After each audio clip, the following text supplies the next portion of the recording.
अरे संगवारी हो चलव रे चलव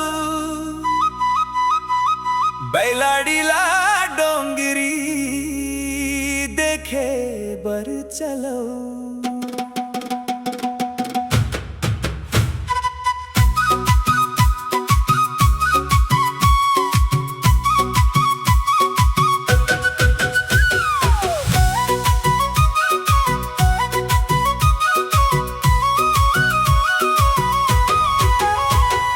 विश्वकर्मा पूजा के माया मन रंगे, दंतेवाड़ा धरती आज झूमे अंगना मन। चलव रे चलव संगवारी चलव डोंगरी ऊपर पूजा देखे बर चलव। हाय रे संगी मोला घलो ले चल, बैलाडीला पहाड़ी ऊपर घूमे बर चल। रंग बिरंगी रोशनी चमकत है, विश्वकर्मा बाबा के महिमा गूंजत है। चलव रे चलव देखे जाबो, बैलाडीला पूजा देखे जाबो। दंतेवाड़ा डोंगरी मन नाचा गाना देखे जाबो। चलव रे चलव घूमे जाबो, विश्वकर्मा मेला देखे जाबो। लोहा के नगरी चमकत दिखते, डोंगरी ऊपर उजियारा बिखर थे। बड़ बड़ मशीन मन सज गए आज, विश्वकर्मा बाबा के होवत काज।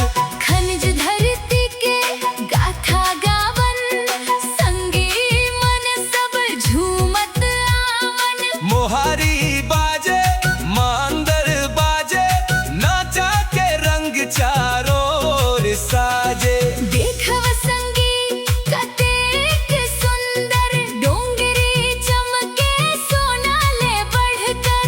रंग बिरंगा झंडा लहराए, मन मोर खुशी ले भर जाए।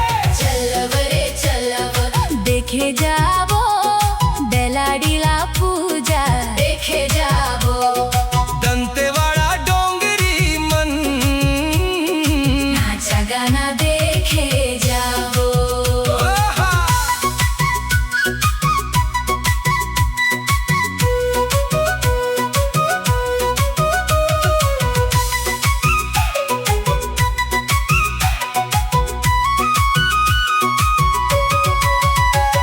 किरंदुल लेगी दम तक खुशी के लहर दौड़त है। बच्चा बूढ़ा जवा मन मेला मन सब जोड़त है। बस्तर माटी गजब सुहावन, डोंगरी संग मन लुभावन। झरना जंगल हरियर डारी, दिखथे संगी दुनिया सारी। हाथ पकड़ के संग माँ चलना, भीड़ माँ मोला नहीं छोड़ना। सेल्फी खींचब डोंगरी ऊपर, याद रही बरसों भीतर। चलव रे चलव घूमे जाबो, विश्वकर्मा मेला देखे जाबो। बैलाडीला डोंगरी ऊपर खुशी के गीत गाबो। मांदर बाजे धम धम धम, दिल में उठे उमंग। बांसुरी के मीठा तान मन हो जाते तंग। संगी मन सब जुट गया आज, नाचा के खुल गे राज। विश्वकर्मा बाबा के जयकार गूंजे चारों धाम। डोंगरी के ऊपर बादल छाए, संगवारी मन खुशी मनाए। बस्तर के माटी अमर रहे, विश्वकर्मा बाबा कृपा करे। दंतेवाड़ा के शान निराली, बैलाडीला दुनिया ले